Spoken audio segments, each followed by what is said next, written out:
السلام علیکم جی بھٹو۔ آج مجھے بہت خوشی ہو رہا ہے کہ میں شہید محترمہ بینظیر بھٹو کی سالگرہ اپنے کراچی کے عوام کے ساتھ منا رہا ہوں۔ جیسے آپ سب کو معلوم ہے کہ شہید محترمہ بینظیر بھٹو اسی شہر کراچی میں پیدا ہوئی تھی، اور جو شہید محترمہ بینظیر بھٹو کی اور اس شہر کے عوام کے ساتھ تعلق تھی وہ تاریخ میں لکھا ہوا ہے، اور جو لیاری کے عوام ہیں وہ تو شہید محترمہ بینظیر بھٹو کے لاڈلے تھے۔ اور شہید محترمہ بینظیر بھٹو نے اپنی زندگی کے جو مشکل دن تھے وہ بھی اسی شہر کے عوام کے ساتھ گزاری تھی، اور جو شہید محترمہ بینظیر بھٹو کے خوشی کے دن تھے وہ بھی اسی شہر کے عوام کے ساتھ گزاری تھی۔ شہید محترمہ بینظیر بھٹو کا شادی آپ ہی کا ککری گراؤنڈ میں ہوئی تھی، اور میں بھی یہاں کے نزدیک لیڈی ڈفرن ہاسپٹل میں پیدا ہوا تھا۔ تو ہمارا جو تعلق ہے، جو ساتھ ہے، وہ بے مثال ہے، اور ہم نے 3 نسلوں سے اس شہر اور اس شہر کے عوام کے جو جدوجہد ہے وہ لڑا ہے۔ شہید محترمہ بینظیر بھٹو نے آپ کے ساتھ مل کر، لیاری کے عوام کے ساتھ مل کر 2 آمروں کا مقابلہ کیا، اور اس شہر کے عوام نے شہادتیں قبول کی، مگر شہید محترمہ بینظیر بھٹو کو کبھی اکیلا نہیں چھوڑی۔ اور جب سے میں سیاست میں آیا ہوں تو تب سے میں بھی کراچی کے عوام کے ساتھ مل کے جدوجہد کرتا آ رہا ہوں کہ وہ شہر جس میں شہید محترمہ بینظیر بھٹو پیدا ہوئی، وہ شہر جس میں خود پیدا ہوا، اس کا ترقی کے لیے میں یہاں کے عوام کے ساتھ مل کے جدوجہد کرنا چاہ رہا ہوں۔ اور آپ کی مدد اور آپ کی ساتھ کی وجہ سے ہم نے ایک بار پھر صوبہ سندھ میں حکومت بنائے ہیں، اور جبکہ آپ نے تیسری بار پاکستان پیپلز پارٹی پہ مسلسل اعتماد کرتے ہوئے ہمیں منتخب کروایا ہے، وہیں ہم نے اب محنت کر کے اپنے آپ کے امیدوں کے مطابق کام کرنا ہے۔ اور میں نے وزیر اعلیٰ سندھ مراد علی شاہ صاحب سے خاص طور پہ جو کراچی کے عوام کی مسائل ہے ان کی طرف توجہ دینے کا زور دیا ہے، اور میں وزیر اعلیٰ سندھ اور ان کی ٹیم کا شکر گزار ہوں کہ جب سے وہ ایک بار پھر منتخب ہو کر آئے ہیں تو آہستہ آہستہ کچھ جو ایسے مسائل انٹرم گورنمنٹ کے دوران پیدا ہوئے وہ اب ایڈریس ہوتے جا رہے ہیں۔ ہمارے ہاں جو امن کا مسئلہ ہے اس پہ وزیر اعلیٰ اور اپنی ٹیم دن رات محنت کر رہے ہیں، ہمیں ریزلٹس بھی نظر آ رہے ہیں، اور امید ہے کہ آگے اس میں بھی بہتری آئے گی۔ ہم نے وزیر اعلیٰ سندھ سے ریکویسٹ کیا ہے کہ کراچی کا پاپولیشن بڑھتا جاتا ہے اور یہاں کے وسائل کم ہوتے ہیں۔ ہمارے پاس جو پینے کا پانی ہے وہ کراچی کی جو بڑھتی ہوئی پاپولیشن ہے، جو بڑھتی ہوئی آبادی ہے، اس کے لیے ناکافی ہے۔ تو وزیر اعلیٰ سندھ نے مجھے یقین دہانی دلائی ہے کہ اپنی بجٹ میں جو ہب ڈیم سے وہ منصوبہ لے کر آ رہے ہیں تاکہ کراچی کو مزید پانی ملے اور ہم اپنے عوام کا یہ بنیادی مسئلہ میں کوئی بہتری لے آ سکے۔ اس کے ساتھ ساتھ جو ملک بھر میں ہمارا لوڈ شیڈنگ کا مسئلہ ہے، خاص طور پہ پورے صوبہ سندھ میں، صوبہ بلوچستان میں، جنوبی پنجاب میں اور پختونخوا میں 18 گھنٹے 16 گھنٹے کے لوڈ شیڈنگ ہوتا ہے، اور جب عوام کو بل ملتا ہے تو وہ بل بھی وہ ادا نہیں کر سکتے۔ پاکستان کے عوام کا اعتماد وفاق کے ان اداروں پہ جو بجلی پہنچاتے ہیں ان پہ اٹھ رہے ہیں، تو ہم نے سوچا کہ ہم اپنا بھی ایک ایسا منصوبہ لے کر آئیں جس میں ہم خاص طور پہ غریب عوام کو اس مسئلہ میں مدد دے سکے۔ تو وزیر اعلیٰ سندھ نے ہمارا منشور کے مطابق اس بجٹ میں ایک نیا منصوبہ شروع کرے گا جہاں سے انشاءاللہ تعالی ہم غریب عوام کو مفت سولر کا فیسلٹی دیں گے تاکہ ان کو لوڈ شیڈنگ سے کوئی ریلیف مل سکے، اور جو وہ لوگ افورڈ کر سکتے ہیں ان کے لیے بھی انشاءاللہ تعالی ہم سبسڈائز ریٹ پہ سولر پینلز پرووائڈ کریں گے تاکہ ان کا بھی جو لوڈ شیڈنگ کا مسئلہ ہے اس میں کوئی بہتری آئے۔ ہمارا پہلا بجٹ میں اس منصوبہ کو ہم آہستہ آہستہ شروع کریں گے، اور انشاءاللہ تعالی 5 سال بعد ہم صوبہ بھر میں اس منصوبہ کو پھیلائیں گے، اور یہاں کے عوام کو جن سے ہم نے الیکشن میں وعدہ کیا اس وعدہ پہ عمل درآمد کرنے کی کوشش کریں گے۔ اس کے ساتھ ساتھ جیسے آپ سب کو معلوم ہے،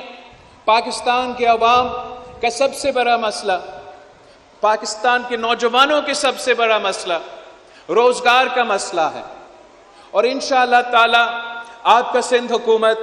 دن رات محنت کرے گی کہ ہم ایسے منصوبے لے کر آئیں جس سے اس صوبے کے عوام اور اس صوبے کے نوجوانوں کو روزگار کے مواقع ملیں اور وہ اپنا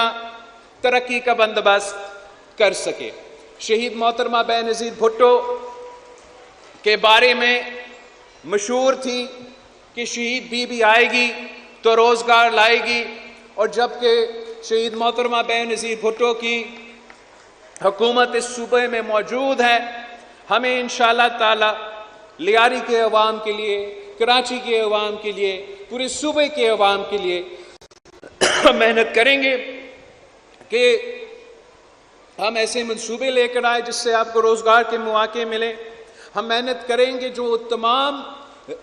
حکومت کے جو روزگار کے موقع موجود ہے،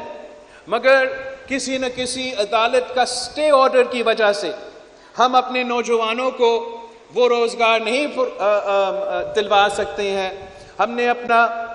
وزیر قانون کو کہا ہے کہ عدالت سے رجوع کرے، جج صاحبان سے بات کریں کہ ہم نے اپنے عوام کو روزگار دلوانا ہے۔ آپ کے جو بردر ججز ہیں انہوں نے ایسے فیصلے سنائے ہیں جس کی وجہ سے اس صوبے کے عوام، اس صوبے کے غریب عوام کو روزگار سے محروم رکھا جا رہا ہے، تو بڑا مہربانی کرے اپنا سٹے آرڈر ختم کریں تاکہ میں لیاری کے عوام کو، کراچی کے عوام کو، سندھ کے عوام کو ان کا حق دلوا سکتا ہوں۔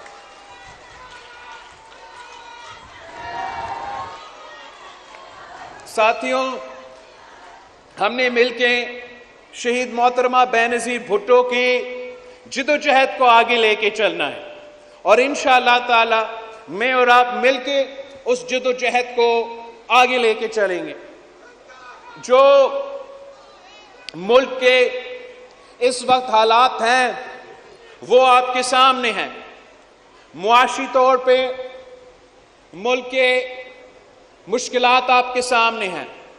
اور اس وقت جو حکومت وقت ہے وہ اپنے کوشش کر رہے ہیں کہ ملک کو معاشی بحران سے نکالا جائے۔ ہم سمجھتے ہیں کہ بہتر یہ ہوتا کہ حکومت وقت اپنے تمام اتحادیوں سے اور خاص طور پہ پاکستان پیپلز پارٹی سے وہ پہلے سے بات چیت کر کے یہ بجٹ بناتے تاکہ ہم اپنے رائے دے سکے، اپنے مسائل کا ان کو بتا سکے کہ ہمارے اپنا ایک کانسٹیٹیوئنسی ہے، ہمیں اس ملک کے غریب عوام ووٹ دلواتے ہیں، چاہے وہ مزدور ہو، چاہے وہ کسان ہو، چاہے وہ سفید پوش طبقہ ہو۔ اور جب آپ بجٹ بنا رہے ہو، اگر پاکستان پیپلز پارٹی کا رائے موجود ہوتا تو پھر میرا خیال میں ہم بہتر انداز سے آگے بڑھ سکتے ہیں۔ مگر اس مشکل وقت میں ہم نے سب مل کے ملک کو سنبھالنا ہے، ملک کی معیشت کو سنبھالنا ہے، اور ہم آج بھی ہمارے جو اسلام آباد میں میرے نمائندے ہیں وہ آج بھی حکومت کے وفد کے ساتھ بیٹھ رہے ہیں کہ چلے دیر ہے مگر جو بھی اس وقت ہو سکتا ہے پاکستان پیپلز پارٹی کے شکایات کو دور کرنے کے لیے وہ ہو، تاکہ ہم مل کے نہ صرف بجٹ پاس کر سکے مگر ملک کو اس معاشی مشکلات سے نکال سکے۔ اور مجھے وزیر اعظم شہباز شریف صاحب سے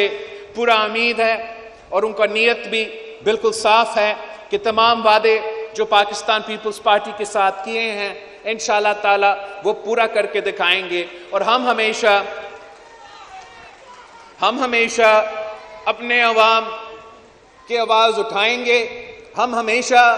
آپ کی نمائندگی کرتے رہیں گے انشاءاللہ تعالی، اور یہ جو جدوجہد ہے وہ جاری رہے گا جب تک ہم آپ کو آپ کا حق نہیں دلاتے ہیں۔ جہاں ایک طرف معاشی مشکلات ہیں وہاں دوسری طرف سیاسی طور پہ بھی ایک ایسا بحران پیدا ہوا ہے جہاں نفرت کی سیاست عروج پہ ہے، اور جب ہم اسلام آباد جاتے ہیں تو وہاں کے سیاستدان ایک دوسرے سے ہاتھ ملانے کے لیے تیار نہیں ہوتے، آپس میں بات کرنے کے لیے تیار نہیں ہوتے۔ اب چاہے آپ حکومت میں بیٹھے ہو یا چاہے آپ اپوزیشن میں بیٹھے ہو، ہمارا فرض ہے، ہمارا کام ہے کہ ہم پاکستان کے عوام کا نمائندگی کریں، پاکستان کے عوام کا مسائل حل کریں۔ تو ہم ایک بار پھر زور دیتے ہیں ان تمام سیاسی جماعتوں کو جو اپنے انا کی وجہ سے، اپنا ذاتی مسئلے کی وجہ سے پاکستان کو نقصان پہنچا رہے ہیں، پاکستان کی معیشت کو نقصان پہنچا رہے ہیں، ہمارے پورے معاشرے میں یہ نفرت کی سیاست پھیلا رہے ہیں، کہ ان کو پارلیمان میں ایک مثبت کردار ادا کرنا چاہیے، جمہوری قوتوں سے بات کرنا چاہیے تاکہ ہم اپنا جمہوری نظام کو بہتر بنا سکتے ہیں، فعال بنا سکتے ہیں، اور وہ جو پارلیمان جس کے لیے میرے لیاری کے عوام نے شہادتیں قبول کی ہیں، جس کے لیے پاکستان بھر کے عوام نے شہادتیں قبول کی ہے، جس دن ہم پارلیمان کو طاقتور بنا دیتے ہیں، جس دن تمام سیاسی جماعتیں ایک ہو کے یہ فیصلہ کرے کہ پارلیمان وہ ادارہ ہے جہاں سے ہم پاکستان کے عوام کا مسائل حل کریں گے اور آپس کا لڑائیاں نہیں لڑیں گے، تو تب آپ دیکھیں گے کہ ہمارا چاہے وہ معیشت کا مسئلہ ہو یا جو بھی مسئلہ ہو، تب ہم وہ مسائل کا ویسے حل نکال سکتے ہیں جیسے آپ امید کرتے ہو۔ میں ایک بار پھر آپ سب کا شکر گزار ہوں کہ آج ہم نے ساتھ مل کے شہید محترمہ بے نظیر بھٹو کی سالگرہ منائی ہے، اور یہ وہ تمام قوتوں کے لیے ایک پیغام ہے جو سوچ رہے تھے کہ شہید محترمہ بے نظیر بھٹو کو شہید کر کے وہ پاکستان پیپلز پارٹی کو ختم کر سکتے۔ وہ تمام قوتیں جو سوچتے تھے کہ ہم شہید محترمہ بے نظیر بھٹو کو شہید کریں گے تو لیاری کے عوام بے آواز ہو جائیں گے، وہ تمام قوتوں جو سوچتے تھے کہ شہید محترمہ بے نظیر بھٹو کو شہید کر کے اس ملک کے مزدوروں سے، اس ملک کے کسانوں سے ہم ان کا حق چھین سکیں گے۔ یہ ان کی بھول تھی۔ شہید محترمہ بے نظیر بھٹو آج بھی زندہ ہے، آج بھی گری خدا بخش سے وہ حکومتیں بناتی ہے، وہ حکومتیں گراتی ہے، اور انشاءاللہ تعالی ہم مل کے ان کے خواب پورا کریں گے۔ جیے بھٹو، جیے عوام۔